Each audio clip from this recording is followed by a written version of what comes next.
Good evening to all. पिछले class में हम लोग संयुक्त राष्ट्र संघ के बारे में पढ़ रहे थे। उसमें से कुछ प्रश्न पूछना चाहेंगे। संयुक्त राष्ट्र के संविधान को क्या कहते हैं?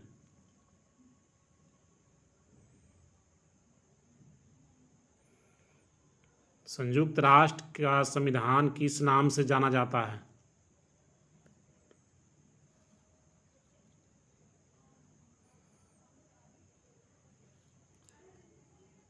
चार्टर के नाम से हम लोग बतलाए थे। संयुक्त राष्ट्र अधिकार पत्र या संयुक्त राष्ट्र चार्टर। तो संयुक्त राष्ट्र के जो नियमावली है उसे हम लोग चार्टर के नाम से जानते हैं। तो इसका किस सम्मेलन में तैयार किया गया था? संयुक्त राष्ट्र का अधिकार पत्र या चार्टर किस सम्मेलन में तैयार किया गया?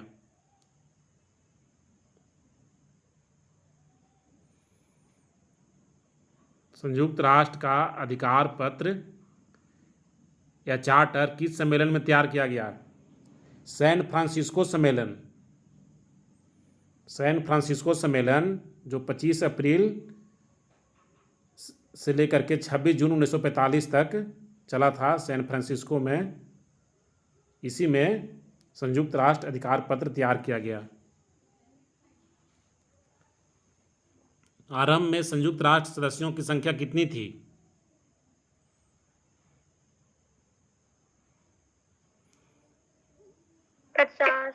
हाँ, आरंभ में संयुक्त राष्ट्र सदस्यों की संख्या 50 थी।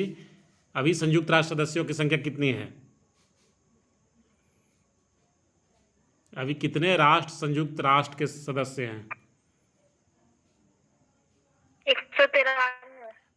193। सबसे नवीनतम सदस्य कौन है?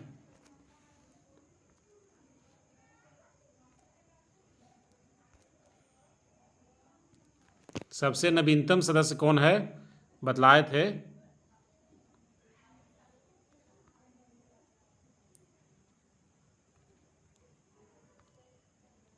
दक्षिणी सूडान सबसे नवीनतम सदस्य है। दक्षिण सूडान जो कि 14 जुलाई 2011 को इसको सदस्य बना। दक्षिण सूडान 14 जुलाई 2011 को संयुक्त राष्ट्र संघ का सदस्य बना। दक्षिण सूडान किस महादेश में है? स्क्रीन शेयर हो रहा है? दिख रहा है स्क्रीन शेयर? Yes sir. तो इसमें दक्षिण सूडान दिखाई पड़ रहा है? Yes sir. दक्षिण सूडान है, देख सकते हो सूडान लिखा हुआ है ऊपर में। सूडान के नीचे हरा रंग है, साउथ सूडान लिखा हुआ है। पीला रंग में सूडान लिखा हुआ है, उसके नीचे हरा रंग है तो उसमें लिखा हुआ है साउथ सूडान। वही दक्षिणी सूडान है, किस महादेश में है? ये महादेश समझ में नहीं आ रहा है?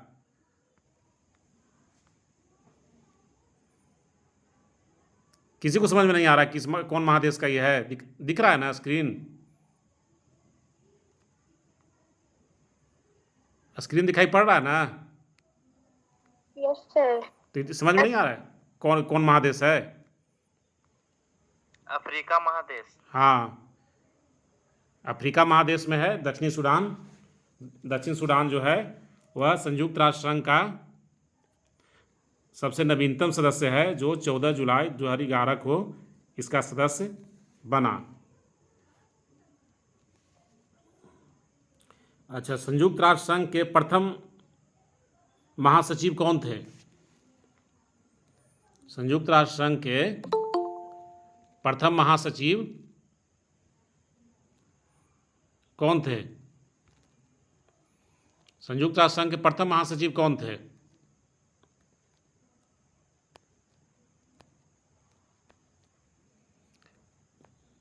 किसी का लिखा हुआ नहीं है? नहीं।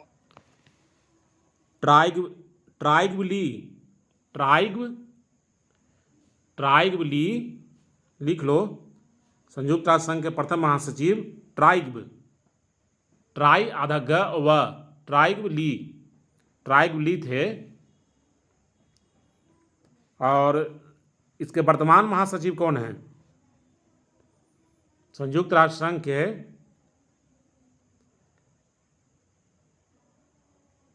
वर्तमान सचिवालय के सर्वोच्च पदाधिकारी कौन होते हैं? संयुक्त राष्ट्र संघ के सचिवालय के सर्वोच्च पदाधिकारी कौन होते हैं?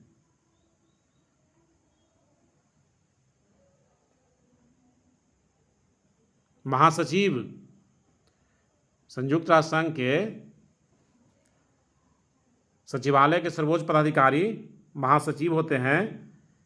इसके वर्तमान महासचिव कौन हैं? Antonio Guterres. एंटोनियो गुटेरेस जो पुर्तगाल के हैं, ये अभी वर्तमान में महासचिव हैं, एंटोनियो गुटेरेस। इसे भी लिख लो, एंटोनियो गुटेरेस। संयुक्त राष्ट्र संघ के अंतर्राष्ट्रीय न्यायालय में कितने न्यायाधीश होते हैं? संयुक्त राष्ट्र संघ के अंतर्राष्ट्रीय न्यायालय में न्यायाधीशों की संख्या कितनी होती है?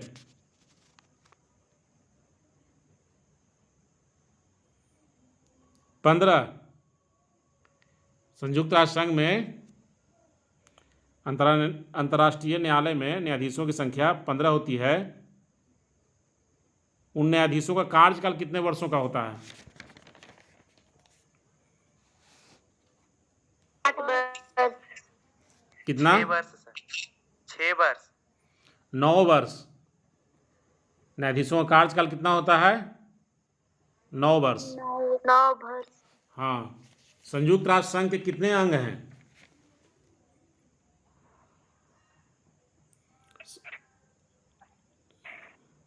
संयुक्त राष्ट्र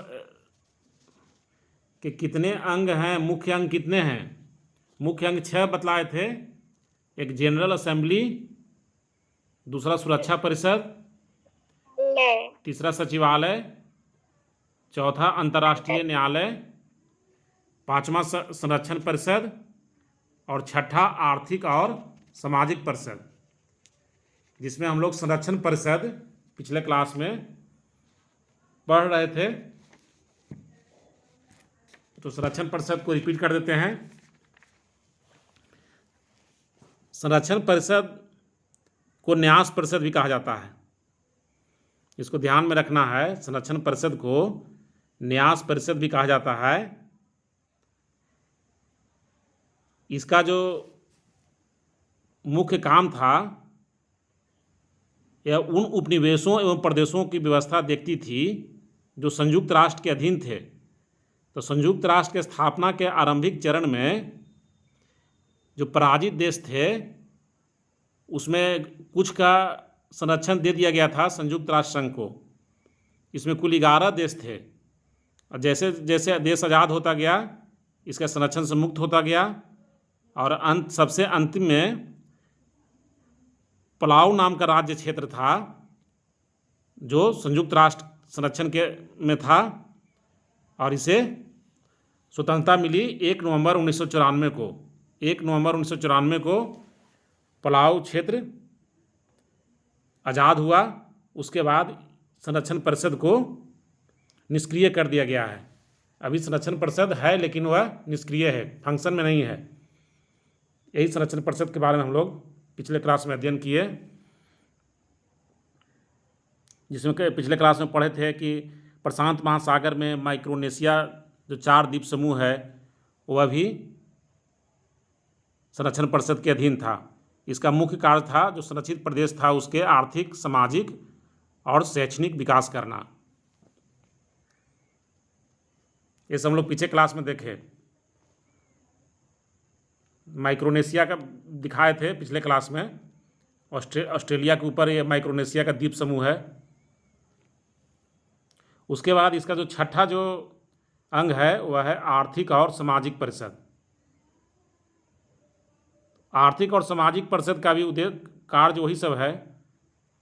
अर्थव्यवस्था, सामाजिक व्यवस्था और शिक्षा एवं संस्कृति का विकास करना, स्वास्थ्य एवं चिकित्सा की व्यवस्था को देखना। तो इस कल्याणकारी उद्देश्य हुआ। आर्थिक और सामाजिक परिषद का उद्देश्य क्या है? कल्याणकारी है, जिसमें अर्थव्यवस्था, किसी देश की सामाजिक व्यवस्था, वहाँ की शिक्षा और संस्कृति के विकास में योगदान देना, स्वास्थ्य और चिकित्सा व्यवस्था को बनाए रखना और विकास करना, ये सब इसका मुख्य कार्य रहा। और इसका सदस्य जो है जनरल असेंबली द्वारा निर्वाचित होते हैं और इसके सदस्यों का चुनाव 3 वर्षों के लिए किया जाता है। इनमें 1/3 सदस्य हर वर्ष बदल जाते हैं और उनके स्थान पर नए सदस्य चुने जाते हैं। सदस्यों की संख्या इसमें 54 है। ये हुआ आर्थिक और सामाजिक परिषद। नाम से ही पता चल रहा है कि इसका उद्देश्य विकासशील देशों के आर्थिक और सामाजिक उत्थान करना है। नाम से यह स्पष्ट है। इसमें सदस्यों की संख्या 54 है। उसके अलावे हम लोग पढ़े थे कि संयुक्त राष्ट्र संघ के कई सहायक संगठन भी हैं, जैसे अंतर्राष्ट्रीय श्रम संगठन।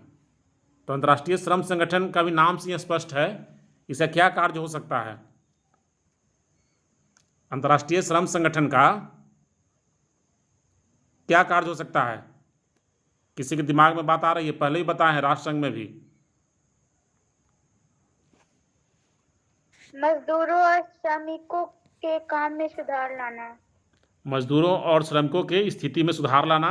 श्रम संगठन नाम से यह स्पष्ट झलक रहा है, इंटरनेशनल लेबर ऑर्गेनाइजेशन। नाम से ही झलक रहा है, इसका काम है मजदूरों की स्थिति में सुधार लाना। इसका दूसरा जो सहायक संगठन है वह खाद्य एवं कृषि संगठन, फूड एंड एग्रीकल्चर ऑर्गेनाइजेशन। इसको हम लोग संक्षेप में कहते हैं FAO। तो इसका भी नाम से यह स्पष्ट है, फूड एंड एग्रीकल्चरल ऑर्गेनाइजेशन जो है FAO, वो क्या करेगा? वो विश्व में, चूँकि इसका एरिया जो है विश्व लेवल पर है, संयुक्त राष्ट्र संघ का जो कार्य क्षेत्र है पूरा विश्व है, इसलिए इस संगठन का उद्देश्य विश्व में खाद्य एवं कृषि से संबंध समस्याओं पर विचार करना है और उसमें सुधार लाना है। यानी कृषि एवं खाद्य समस्याओं में सुधार लाना है। ये हुआ खाद्य और कृषि संगठन का उद्देश्य। तीसरा संगठन है सहायक संगठन, वह है संयुक्त राष्ट्र शिक्षा, विज्ञान एवं सांस्कृतिक संगठन, United nations educational, scientific and cultural organisations. इसको शॉर्ट में यूनेस्को कहा जाता है। यह भी बहुत महत्वपूर्ण संगठन है। इसका कार्य विश्व में शैक्षणिक, वैज्ञानिक और सांस्कृतिक स्तर के विकास के लिए प्रयास करना है और सभी देशों में पारस्परिक सहयोग एवं सद्भावना को प्रोत्साहन देना है। और इसका मुख्यालय पेरिस में है। यूनेस्को का मुख्यालय कहाँ है? पेरिस में है। यूनेस्को का फुल फॉर्म भी याद रखना जरूरी है। इसमें फुल फॉर्म भी बहुत पूछा जाता है, जैसे ILO का जैसे international labour organisation, full form की दृष्टि से भी इसे याद करना जरूरी है। ILO का मतलब हो गया इंटरनेशनल लेबर ऑर्गेनाइजेशन, और FAO का क्या मतलब हुआ? किसी के पास बुक होगा तो देख के बता सकते हो। FAO food and agricultural organisation. Food and agriculture organisation, इसको फुल फॉर्म भी याद करना जरूरी है। फिर यूनेस्को भी बहुत महत्वपूर्ण संगठन है, जिसके अंतर्गत कई शैक्षणिक और सांस्कृतिक स्तर के कार्यक्रम होते हैं विश्व में आयोजन। तो यूनेस्को का फुल फॉर्म क्या हुआ? यूनेस्को का फुल फॉर्म क्या है? Educational, scientific and culture organisation. United nations educational, scientific and cultural organisation. United nations educational, scientific and cultural organisation. ये हो गया यूनेस्को का फुल फॉर्म, संयुक्त राष्ट्र शिक्षा, विज्ञान एवं सांस्कृतिक संगठन। ये हुआ। फिर उसके बाद अगला जो सहायक संगठन है वह है विश्व स्वास्थ्य संगठन। इसके बारे में हम लोग सुन चुके होंगे, पल्स पोलियो वगैरह। अभियान में इस सबका सहयोग रहा भारत में। विश्व स्वास्थ्य संगठन WHO का नाम हम लोग सुने होंगे, वर्ल्ड हेल्थ ऑर्गेनाइजेशन। WHO का फुल फॉर्म क्या होता है? World health organisation. हाँ, वर्ल्ड हेल्थ ऑर्गेनाइजेशन। इसे फुल फॉर्म भी याद रखना जरूरी है। इसका प्रधान कार्यालय जिनेवा में है। इसका प्रधान कार्यालय कहाँ है? जिनेवा में। जिनेवा। ये तो इसका स्वास्थ्य से जुड़ा हुआ है, तो साफ जाहिर है कि यह स्वास्थ्य क्षेत्र में काम करेगा। और स्वास्थ्य क्षेत्र में मुख्य रूप से घातक और संक्रामक रोग के रोकथाम का प्रयास करता है, जैसे जो भी खतरनाक हो गया, पोलियो, प्लेग, हैजा वगैरह जो संक्रामक रोग हो गया, कोरोना अभी के दौर में चल रहा है, तो इन्हीं सब संक्रामक रोगों और घातक जो रोग है उस सब के रोकथाम करना इसका मुख्य उद्देश्य है। विश्व में वर्ल्ड हेल्थ ऑर्गेनाइजेशन WHO, जिसका मुख्यालय कहाँ है? जिनेवा में। जिनेवा कहाँ है? जिनेवा कहाँ है? स्विट्जरलैंड। हाँ, स्विट्जरलैंड में। स्विट्जरलैंड का जिनेवा एक महत्वपूर्ण शहर है। और इसका मुख्यालय कहाँ है? यूनेस्को का मुख्यालय कहाँ है? पेरिस में है। पेरिस कहाँ है? पेरिस कहाँ है? फ्रांस की राजधानी कहाँ है? पेरिस है। पेरिस में है। ज़्यादातर संगठन का जो अमेरिका और यूरोप में ही मिलेगा, चूँकि वही लोग देश है जो कि आगे है इन सब संगठन को लाने में, इसलिए जहाँ मुख्यालय वगैरह भी उन्हीं देशों में, यूरोप और अमेरिका में मिलेगा। अगला जो इसका सहायक संगठन है वह बाल सहायता कोष है। इसको यूनिसेफ कहते हैं। यूनिसेफ भी बहुत प्रचलित शब्द है, और इसको भी हम लोग पल्स पोलियो अभियान में इसे हम लोग पोस्टर पर लिखा हुआ देखते हैं, यूनिसेफ। इसका उद्देश्य है अनाथ और दीनहीन बच्चों को सहायता करना। बाल सहायता कोष इसका हिंदी हुआ यूनाइटेड नेशंस चिल्ड्रंस फंड।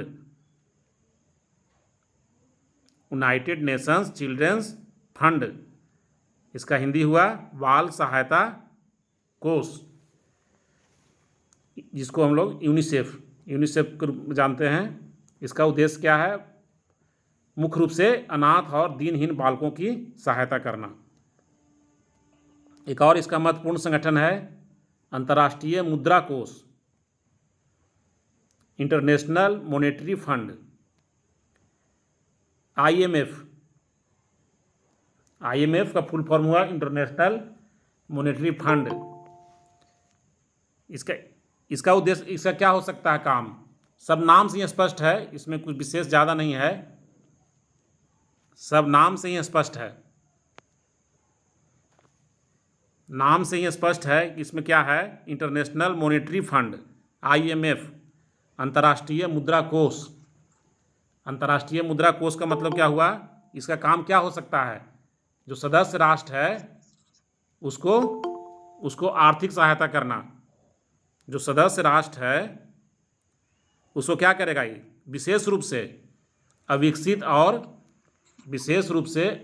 और जो विकासशील राष्ट्र है उसको आर्थिक सहायता करना अंतर्राष्ट्रीय मुद्रा कोष का कार्य है। इसको शॉर्ट में हम लोग बोलते हैं IMF, और इसका फुल फॉर्म हुआ इंटरनेशनल मॉनेटरी फंड। अगला जो संयुक्त राष्ट्र संघ का जो सहायक संगठन है उसे हम लोग विश्व बैंक के नाम से जानते हैं। वर्ल्ड बैंक कोई काफ़ी सुन चुके हो। तो बैंक का जो कार्य क्या होता है? वित्तीय सहायता देना। तो वर्ल्ड बैंक का भी वही काम है। विश्व में जो विकासशील देश हैं या अल्प विकसित देश हैं उसे आर्थिक सहायता पहुंचाना वर्ल्ड बैंक का काम है। एक और है अंतर्राष्ट्रीय शरणार्थी संगठन। शरणार्थी किसे कहते हैं? शरणार्थी शब्द में ही इसका अर्थ छिपा हुआ है। शरणार्थी किसे कहेंगे? रिफ्यूजी। उसका अंग्रेजी शब्द होता है रिफ्यूजी। जैसे अभी प्रेजेंट में यूक्रेन के लोग रशिया में जा रहे हैं, ऐसे लोग को शरणार्थी कह सकते हैं। हाँ, प्रेजेंट के भारत में भी बहुत सा शरणार्थी है। तिब्बत के लोग आया हुआ है। तिब्बत पर चाइना का कब्जा है, तो भारत में लगभग 1 लाख तिब्बती शरणार्थी रहता है। जब अपना देश छोड़ के, और दूसरों के देशों में रहना, वही शरणार्थी। हाँ, अपना देश छोड़ करके दूसरे देश में जा करके शरण में, दूसरे के शरण में जा करके दूसरे देश में शरण लेना, तो उसको हम लोग शरणार्थी कहते हैं। जैसे भारत में लगभग 1 लाख तिब्बती शरणार्थी और रोहिंग्यो मुसलमान कहाँ का है, लगभग 40,000 रोहिंग्यो मुसलमान भारत में रह रहा है। रोहिंग्यो मुसलमान कहाँ का है, म्यांमार का। वहाँ पर बौद्ध के साथ दंगा हुआ तो वहाँ से भाग करके रोहिंग्यो मुसलमान कहाँ चलाया, भारत में जो बॉर्डर सटा हुआ है उधर बंगाल वगैरह, तो उधर चलाया। तो लगभग 40,000 रोहिंग्यो मुसलमान शरणार्थी के रूप में रह रहा है भारत में। तो इन्हीं शरणार्थियों का अभी जो यूक्रेन में बतलाया, यूक्रेन का जो जो हमला हो रहा है, यूक्रेन का लोग भाग भाग कर दूसरे देशों में शरण ले रहा है, तो इन्हीं शरणार्थियों का पुनर्वास और कल्याण के लिए ये काम करेगी संस्था। उस संस्था का नाम क्या है, अंतर्राष्ट्रीय शरणार्थी संगठन। अंतर्राष्ट्रीय शरणार्थी संगठन means United Nations relief and works agency. United Nations relief and works agency, UNRWA, इसको हम लोग संक्षेप में कहेंगे UNRWA, UNRWA, UNRWA। UNRWA का हो गया United Nations relief and works agency. इसका काम है युद्ध और अकाल, 2-3 स्थिति में लोग एक देश से दूसरे देश में भागते हैं। मुख्य रूप से युद्ध के समय अकाल पड़ता है तो, या महामारी फैलती है तो इन 3 स्थितियों में मुख्य रूप से एक देश से लोग भाग करके दूसरे देश में जाकर शरण लेते हैं। तो युद्ध, अकाल और महामारी की स्थिति में जो शरणार्थी का जन्म होता है, तो उन शरणार्थियों के पुनर्वास और कल्याण के लिए ये संस्था कार्य करती है, अंतर्राष्ट्रीय शरणार्थी संगठन।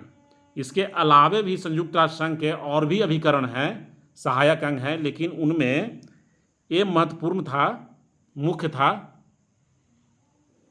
जिसमें हम लोग देखें अंतर्राष्ट्रीय श्रम संगठन, खाद्य और कृषि संगठन, संयुक्त राष्ट्र शिक्षा विज्ञान एवं सांस्कृतिक संगठन, स्वास्थ्य संगठन, बाल सहायता कोष, अंतर्राष्ट्रीय मुद्रा कोष, विश्व बैंक, अंतर्राष्ट्रीय शरणार्थी संगठन। इस सारा संगठन का नाम से ही स्पष्ट है कि उसका कार्य क्या हो सकता है।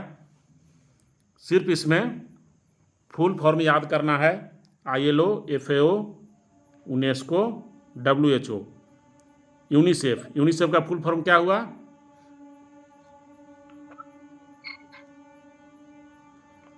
यूनिसेफ का full form United nation children fund. United nation children fund. तो उसका फुल फॉर्म भी याद कर लेना है और संक्षेप भी। उसके बाद हम लोग आगे बढ़ते हैं। आगे हम लोग राष्ट्र संघ और संयुक्त राष्ट्र में अंतर को देखेंगे। राष्ट्र संघ और संयुक्त राष्ट्र में मुख्य अंतर क्या है। तो राष्ट्र संघ का जो पहला जो बिंदु है, राष्ट्र संघ का मुख्य रूप से उद्देश्य सिर्फ था शांति स्थापना, लेकिन संयुक्त राष्ट्र का जो उद्देश्य है बहुत बड़ा विस्तृत व्यापक है। जैसे अभी हम लोग देखें कि शांति के साथ साथ यह इसका खाद्य और कृषि संगठन भी है, यह शिक्षा विज्ञान संस्कृति पर भी काम कर रहा है, स्वास्थ्य पर काम कर रहा है, यह अनाथ दीनहीन बच्चों पर काम कर रहा है, मुद्रा कोष बनाए हुए, विश्व बैंक बनाए हुए है, शरणार्थियों पर काम कर रहा है। तो इसका मानव कल्याण के भी अनेक कार्य करता है। राष्ट्र संघ जो मुख्य रूप से शांति स्थापना कार्य कर रहा था, लेकिन संयुक्त राष्ट्र संघ शांति के साथ साथ मानव कल्याण के लिए भी अनेक क्षेत्रों में वो काम कर रहा है। ये पहला अंतर हुआ। दूसरा अंतर जो है कि राष्ट्र संघ में सभी जो निर्णय होते थे वो सर्वसम्मति से लिया जाता था, यानी सबको सहमत होना जरूरी है, तभी जितना उसका सदस्य है असेंबली में या काउंसिल में या सुरक्षा परिषद में, तो सभी को सहमति होना जरूरी है। लेकिन संयुक्त राष्ट्र में वैसा नहीं है।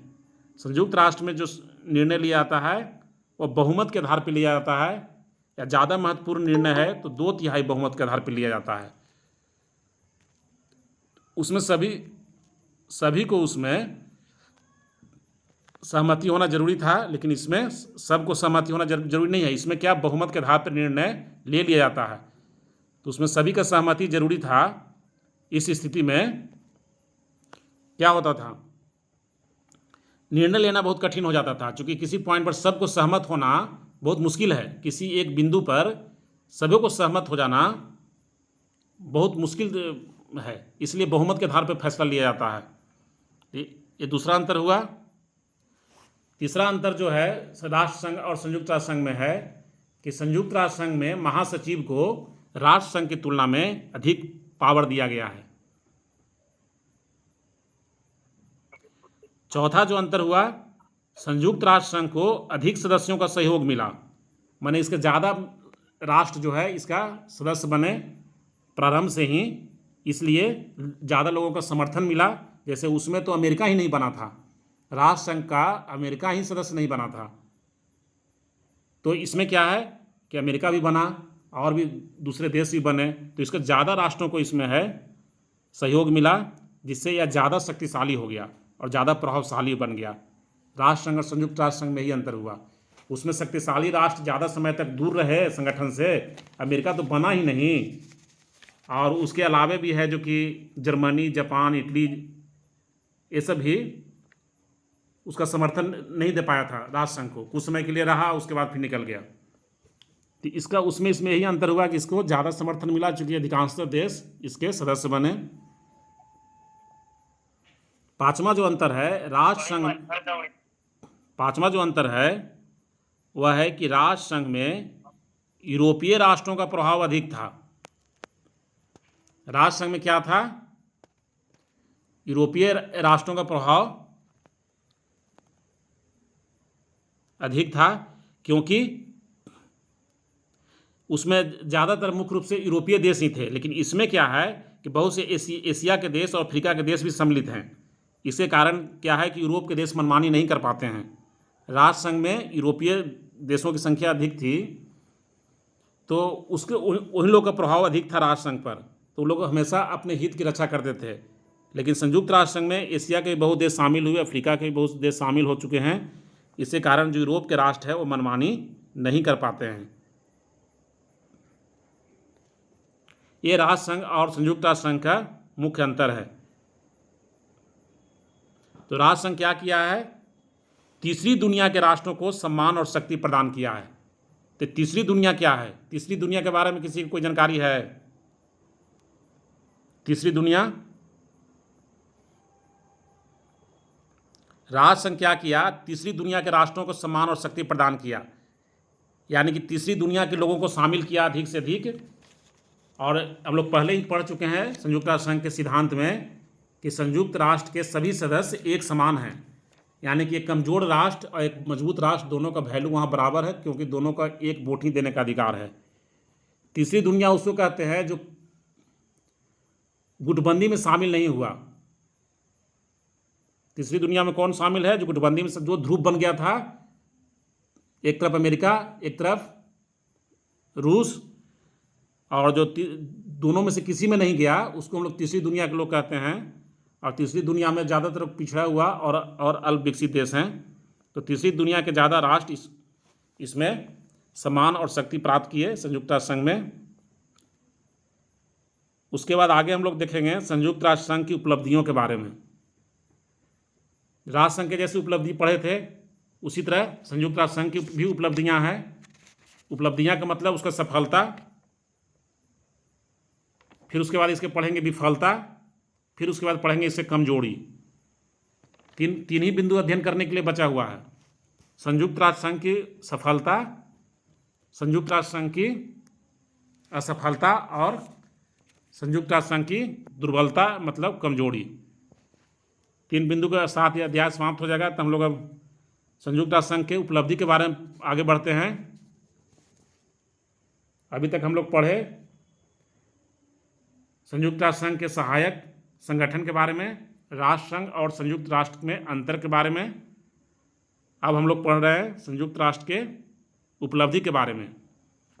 तो राष्ट्र संघ की उपलब्धि जो पढ़े थे, तो उसमें तो याद होगा कुछ लोग को। अब हम लोग आगे बढ़ते हैं कि संयुक्त राष्ट्र संघ कैसे कैसे कहाँ कहाँ सफल हुआ। तो संयुक्त राष्ट्र संघ की सफलता की कहानी शुरू होती है इंडोनेशिया से। स्क्रीन दिखाई पड़ रहा है? दिखाई पड़ रहा है ना? इंडोनेशिया से शुरू होती क्या जी? दिख रहा है हाँ दिख रहा है, ठीक है। तो संयुक्त राष्ट्र संघ की सफलता की कहानी शुरू होती है इंडोनेशिया से। इंडोनेशिया कहाँ है देख सकते हो, ये ऑस्ट्रेलिया है। ऑस्ट्रेलिया के ऊपर जो दिख रहा है कलर वह इंडोनेशिया, इंडोनेशिया साफ लिखा हुआ है।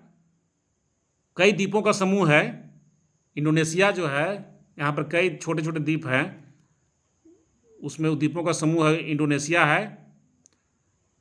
तो इंडोनेशिया से कहानी शुरू होती है। इंडोनेशिया किस में आता है? ईस्ट इंडीज में आता है। ईस्ट इंडीज क्या है?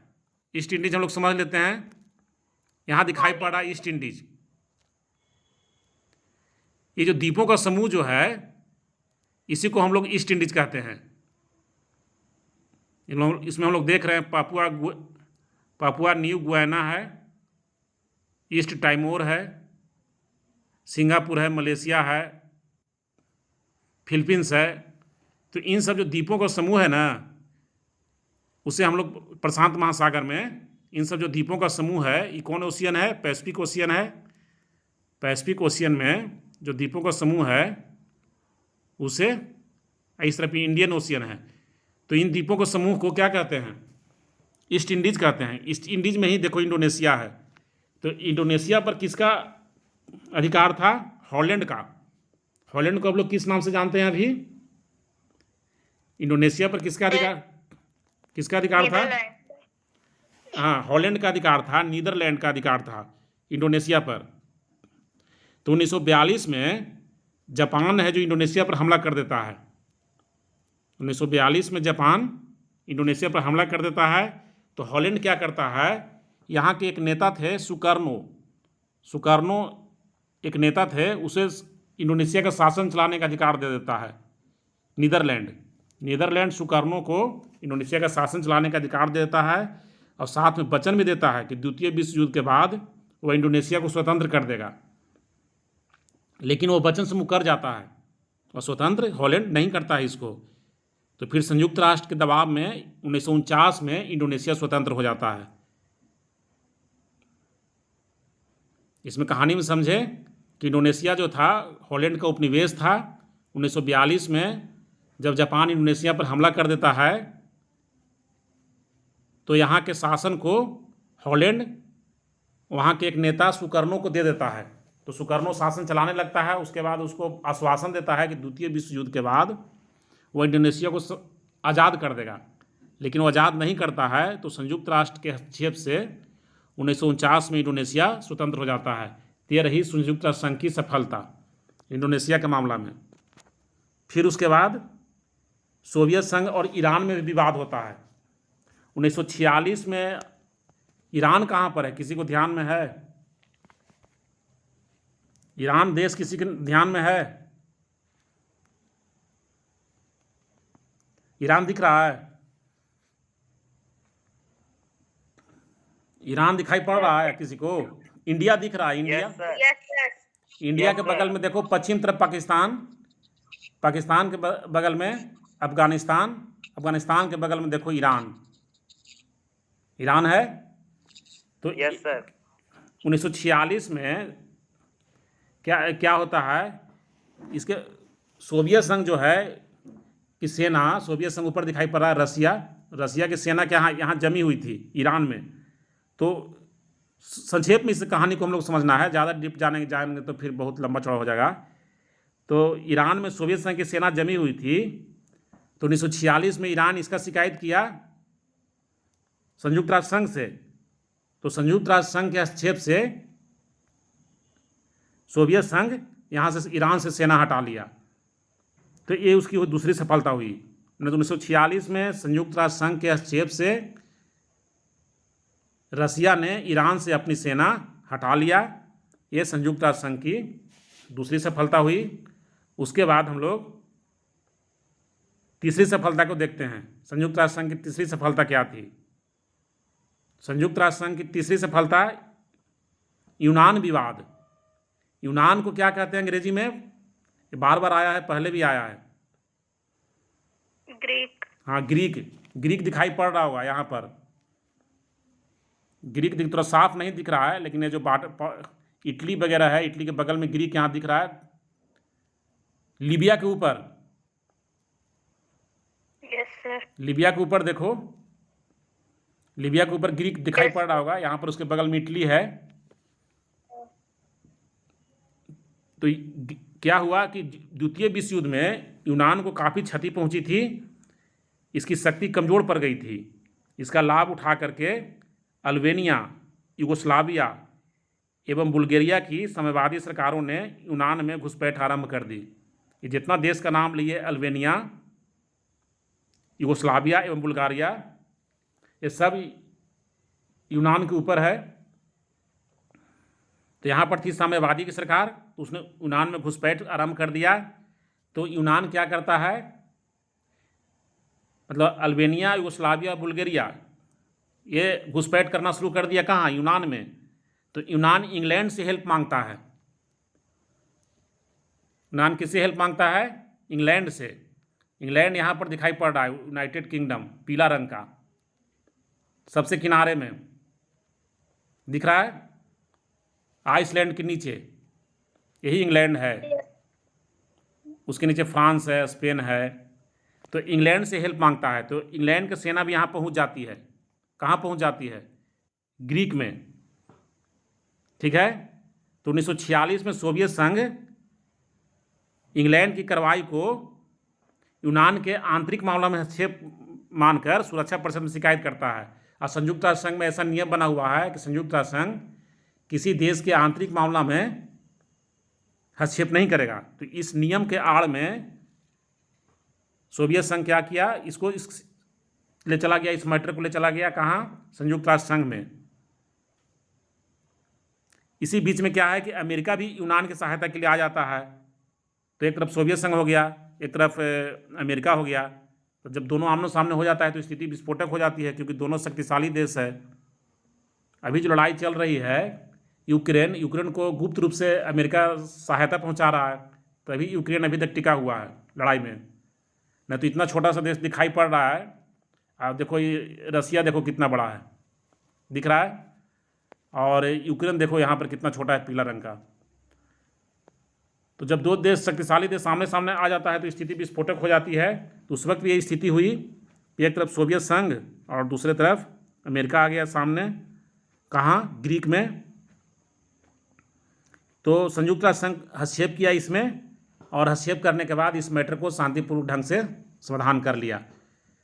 तो ग्रीक का जो विवाद हुआ, यूनान विवाद हुआ, तो इसे भी संयुक्त राष्ट्र संघ शांतिपूर्वक सुलझा लिया। ठीक है। आगे पढ़ाएं कि अगला दूसरा दिन पढ़ावेंगे? अब दूसरे दिन पढ़ा दिए सर। हाँ ठीक है, बहुत ज़्यादा हो जाता है। रहने दीजिए। ठीक। दूसरा दिन सर।